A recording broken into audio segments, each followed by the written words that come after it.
बाहर या भीतर, व्यक्ति में या समाज में, अपने में या बाहर, ज़्यादा से ज़्यादा तुम साक्षी रहो। पत्नी क्रोध करे, क्या कर सकते हो? कुछ मत करो, किया तो उपद्रव बढ़ेगा। करने से और आग में घी पड़ेगा। तुम कुछ मत करो, तुम कर ही क्या सकते हो? इस पत्नी को तुमने बनाया नहीं, जिसने बनाया है वो जाने। ये पत्नी तुम्हारे हाथ में कोई वस्तु तो नहीं है कि तुम उसे रंग रोगन दे दो, बदल दो। इसकी अपनी जीवन यात्रा है और क्षण भर का खेल है कि रास्तों पर तुम दोनों मिल गए हो, कि किसी पुरोहित ने एक नाटक रचा दिया, 7 चक्कर लगवा दिए, राह पर मिल गए थे। राह पर थोड़ी देर साथ हो, अलग हो जाओगे। दोस्ती क्षण भर की है, साथ चलना क्षण भर का है। उसकी अपनी यात्रा है, तुम्हारी अपनी यात्रा है। अगर वो क्रोधित होती है तो वो जाने, तुम क्या कर सकते हो? तुम सिर्फ साक्षी हो सकते हो। तुम चेष्टा मत करना उसे सुधारने की, क्योंकि मैं देखता हूँ हजारों गृहस्थियाँ इसी तरह बर्बाद हो गई। या तो पत्नी पति को सुधार रही है या पति पत्नी को सुधार रहा है, और इस सुधारने के धंधे में पत्नियां बहुत ही कुशल है, पतियों को सुधारने में लगी है। तुम ना दूसरे को सुधारने की चेष्टा करना, क्योंकि कौन किसको सुधार पाया है? बाप भी बेटे को नहीं सुधार सकता।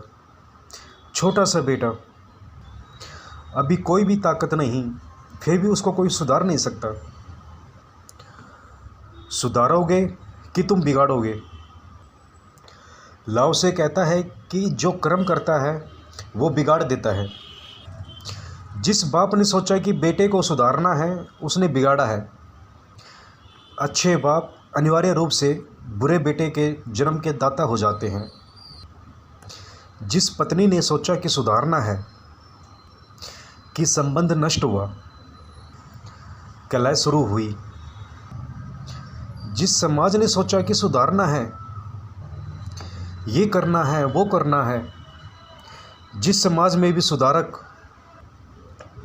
क्रांतिकारी पैदा हो गए, वही समाज बर्बाद हो गया।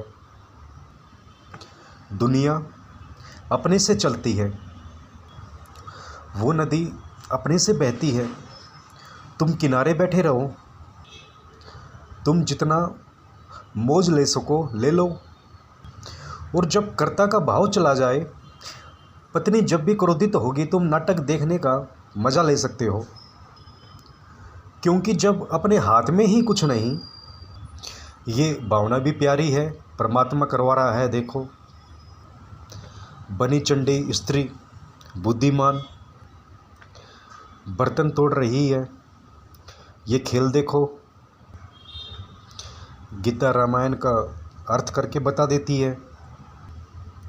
ज्ञान में कमी नहीं है, विश्वविद्यालय की उपाधि लिए बैठी है, और कैसे कर्तव्य कर रही है। जब ऐसा हो तो ऊपर धन्यवाद देना कि खूब मदारी है तू भी। भले चंगे लोगों से क्या क्या करवा लेता है। जब पति शराब पी के घर आ जाए, उद्यम करने लगे, तब पत्नी को कहना चाहिए कैसा बुद्धिमान आदमी है, जिसको कोई नहीं चला सकता, जिसको कोई धोखा नहीं दे सकता, वो खुद अपने आप को धोखा दे रहा है। ऊपर देख के परमात्मा को धन्यवाद देना कि खूब खेल दिखाया। ज़रूर तेरा कोई राज होगा, और हम कर भी क्या सकते हैं। तूने ही पिलाई है, अन्यथा ये करता ही क्यों। जैसे जैसे समझ बढ़ती है वैसे वैसे लगता है कि वही एक करता है, और तब सब अहंकार लीन हो जाते हैं। और इस अहंकार का लीनता का उपाय सारा अलग अलग दिशाओं से है। ज्ञानी सिर्फ एक ही चेष्टा कर रहे हैं कि तुम्हारा अहंकार कैसे गल जाए, तुम कैसे मिट जाओ। तुम्हें सब स्वीकार है, बाहर भी भीतर भी। ऐसा ही नहीं कि तुम सिर्फ बाहर ही स्वीकार करोगे। यही तो लाओसे की कीमिया बड़ी अद्भुत है। लाओसे कोई साधारण साधु नहीं है। लाओसे कोई साधारण चरित्रवान नैतिक पुरुष नहीं है। कोई पंडित पुरोहित नहीं है कि लोगों को चरित्र सिखा रहा है। लाओसे तो जीवन की परम दिशा दे रहा है, जहाँ पर चरित्र किसी चीज़ का कोई मूल्य नहीं है। लाओसे कहता है, ना तो दूसरे के साथ छेड़खानी कर, दूसरे को छोड़ दो, उस पे बीच में बाधा मत डालो।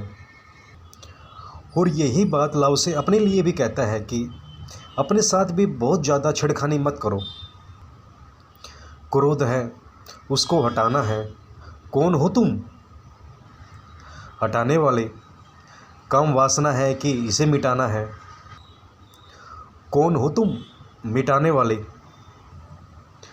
काम वासना से ही पैदा हुए हो। रोए रोए में काम वासना भरी है। कौन हो तुम मिटाने वाले। कैसे तुम ब्रह्मचारी बनाओगे, क्या करोगे। यहीं अड़चन में पड़ जाओगे।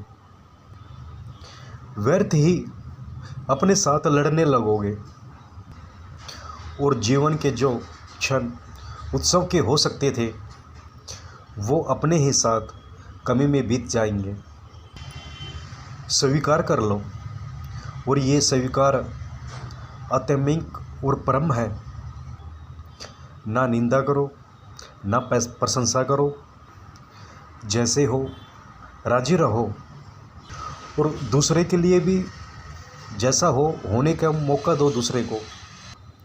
सीखो तुम कि तू तेरी यात्रा पे है। जो तुझे ठीक लग रहा है वह तू कर, जो मुझे ठीक लग रहा है वो हो रहा है। और ठीक लगने और ना लगने का भी क्या सवाल है।